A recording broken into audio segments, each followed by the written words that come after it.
Good morning, year six. I hope you're well and have had good weekends. Today in English, we're going to carry on with our looking at just the writing by Rudyard Kipling. And as part of that, we're going to think about the devices he as a writer uses, hopefully to inform our writing as the week goes on. Today, primarily, however, we're looking at the stories he wrote, which are called the Just So stories. So there's not going to be loads of writing for you to do, but you are going to need to do absolutely loads of thinking and reading. Right, guys, to be successful in this lesson, you're going to read some stories. I've sent you three stories to pick from. If you want to read two of them, great. If you want to read three of them, even better. You'll see the devices and the skills that Rudyard Kipling utilized within his writing. You're going to think about how you've engaged with the text. So, what about the text might have pulled you in? What about it maybe didn't pull you in quite as much? So, how did you engage with it? You're going to note the skills, the devices that Rudyard Kipling used when he wrote these stories.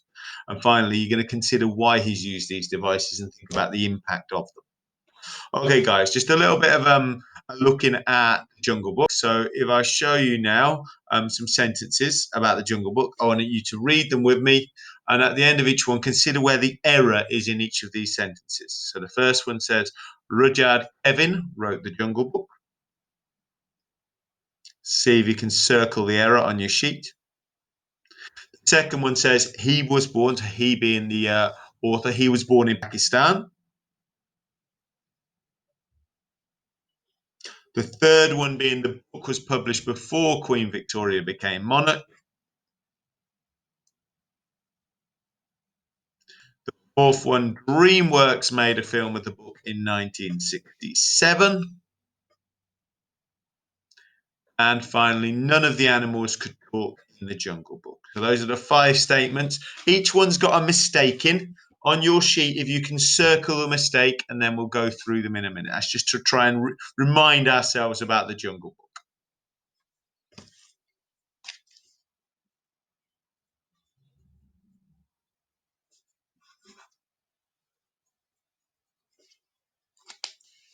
Okay, guys, looking through. It wasn't Rudyard Kevin, it was Rudyard Kipling. It wasn't Pakistan, it was the adjacent country of India, where he spent the first 6 years of his life. The book was published in 1894, and therefore it was when Queen Victoria was the monarch, because we know from our history study. DreamWorks didn't make the film, it was Disney made the first the animated version of the film in 1967. And finally, we've got that none of the animals could talk. Actually, lots of the animals could talk. Okay, so all of the animals could talk in both the story itself and in both the animated and the more recent CGI version where the real images of animals could be seen talking. Okay, guys. So these Just So stories, they were the not quite the follow-up, but they were the next major points of literature that we know Rudyard Kipling to have published. He published them in 1902, so he wrote them in 1902, so 8 years after the Jungle Book had been published. The stories are what's called origin stories. Now, some of you who are much essentially cooler than me, I can't imagine it's many of you, but some of you might know about superheroes. I don't. I'm not a big superhero fan, but I know with superheroes, there are these kind of origin stories. So when I was thinking about an example, I looked at Batman, and I know that Batman's origin is the idea that when he was younger, something bad happened to his parents, and as a result of this happening, and then him sheltering near some bats when he was unhappy about what had happened and very upset about it, he became this kind of caped crusader who goes across Gotham City sorting out crimes. We've got this image of the bat flying above him. That's the origin story to how Batman became Batman. Now, Rudyard Kipling's weren't around superheroes, they were about animals. Some of you might have seen other stories that are these similar ideas where they show how different animals' natural features came up, like how an elephant got its trunk or like how a camel got its hump. So you might have seen Tinker Tales. Now they're not inspired exactly by Rudyard Kipling, but it's a similar concept, the Tinker Tales things on BBC, where you've seen them where they explain how different animals, so for example, how a tiger got its stripes, and it looks at what might make sense as a history story. They're very important in lots of cultures, this type of story, but when Rudyard Kipling thought of them, he thought of his own variants on them. He did draw some of the original pictures, the original edition. So this is a picture that was on the front cover. I think this is called "How the Elephant Got Its Trunk." Okay, so we can see that. We can see that obviously there's another animal character, the crocodile, who might be influential within that story. Okay, so we've learned some elements then of them already, and now we're going to have a look at a passage from one. This is the preface, okay, so the preface. So we're just going to think a little bit about that vocabulary once we've read through, but we'll read through the passage together first. I will read, and if you want to follow me at the same time, that's great. The original preface to the Just So stories. Some stories are meant to be read quietly, and some stories meant to be told aloud. Some stories are only proper for rainy mornings, and some for long hot afternoons when one is lying in the open. And some stories are bedtime stories. In the evening, there are stories meant to put Effie to sleep, and you were not allowed to alter those by one single word. They had to be told just so.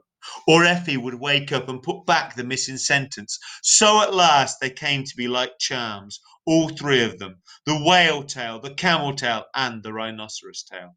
Of course, little people are not alike, but I think if you catch some Effie rather tired and rather sleepy at the end of the day, and if you begin in a low voice and tell the tales precisely as I have written them down, you will find that Effie will presently curl up and go to sleep. Now, this is the tale, and it tells you how the whale got his tiny throat. Sorry, guys. So that's the preface to the stories. Now, Effie was Rudyard Kipling's oldest daughter. Rudyard Kipling's children actually will resonate with some of our other learning within history, because one of his children was involved in the war, or many of his children were, but one of them particularly sadly. Okay, guys. So preface means pre. We always think of pre means before something. Preface, so it comes at the beginning of the stories. We can see alter is a synonym for change. We can see here charms are a synonym for, well, charm is luck, and charm is something like a trinket that we keep to give us luck. We can see precisely means exactly, really carefully done. We can see if something is loud. If we read aloud, then somebody else can hear. And we can see that presently is synonymous with immediately or now. Okay, guys, we've talked about some of that language. Now, which of those words should go in these sentences? Again, a little task for you to do on your sheet. So you've got, I must something this work, or I'll be unable to keep my job. Two of my parcels will arrive, whilst the final one should arrive tomorrow. And again, Kyron, don't write, even if you do lovely joined handwriting like in your writing. If only I'd been more careful, I would not have lost my lucky. And finally, if you don't want to get into trouble, don't read in the library, grumbled the furious librarian. So there's 4 sentences there, 4 words that need completing from the section that you've got. I'm just moving myself out of the way because I'm blocking elements of the work. Sorry about that. You do not, for any reason, need to scream Mr. Spring's face, but there you go. Okie dokie, guys. So try and use that language to complete those sentences, please. Pause while you go through, and then let's move on. Okay. Now, the intended audience. So the original intended audience, as the preface showed us, was Effie, his daughter. So it's children. And that affected his style. Let's have a look at why. So we think about these elements of a type of writing. So we've got the idea that there were animal characters, there were distant time and place, so the setting. We look at the wordplay, such as rhyme and alliteration, and talking directly to a reader. And then we think about the themes within it. Okay, so this is the beginning to one of these most famous stories, how the whale got his throat. In the sea, once upon a time, oh, my best beloved, there was a whale and he ate fishes. He ate the starfish and the garfish and the crab and the dab and the plaice and the dace and the skate and the mate and the mackerel and the pickerel and the really truly twirly whirly eel. All the fishes he could find in all the sea he ate with his mouth so. Till at last there was only one small fish left in all the sea, and he was a small, 'stute fish, and he swam a little behind the whale's right ear so as to be out of harm's way. Then the whale stood up his tail and said, I'm hungry. And the small 'stute fish said in a small 'stute voice, Noble and generous cetacean, have you ever tasted man? No, said the whale. What is it like? Nice, said the small 'stute fish. Nice and nice but nubbly. Then fetch me some, said the whale, and he made the sea froth up with his tail. "One at a time is enough," said the 'Stute Fish. "If you swim to latitude 50 north, longitude 50 west, that is magic, you will find sitting on a raft in the middle of the sea with nothing on but a pair of blue canvas breeches, a pair of suspenders, you must not forget the suspenders, best beloved, and a jackknife, one shipwrecked mariner, who it is only fair to tell you is a man of infinite resource and sagacity." So again, let's think about what we spot from this language points. Animal characters. Yeah, he loved an animal character in both his The Jungle Book and in Just So stories. Whale, we've got other characters like the 'Stute Fish. We see it's a distant time with this idea of once on a time. So we don't know it's not like 3 weeks ago, 6 weeks ago. It's a long, long time ago. The rhyming, I think it's fun to read. It's fun to listen to, hopefully. Starfish and garfish, crab and dab, place and day, skate and mate, mackerel and pickerel, and we can keep going. We've got this talking directly to the reader. So if you remember, I've forgotten the girl's name, but Essie, the daughter of his that he was writing to, so best beloved. So we see that kind of the author, the audience is there, and the story is being made specifically for them.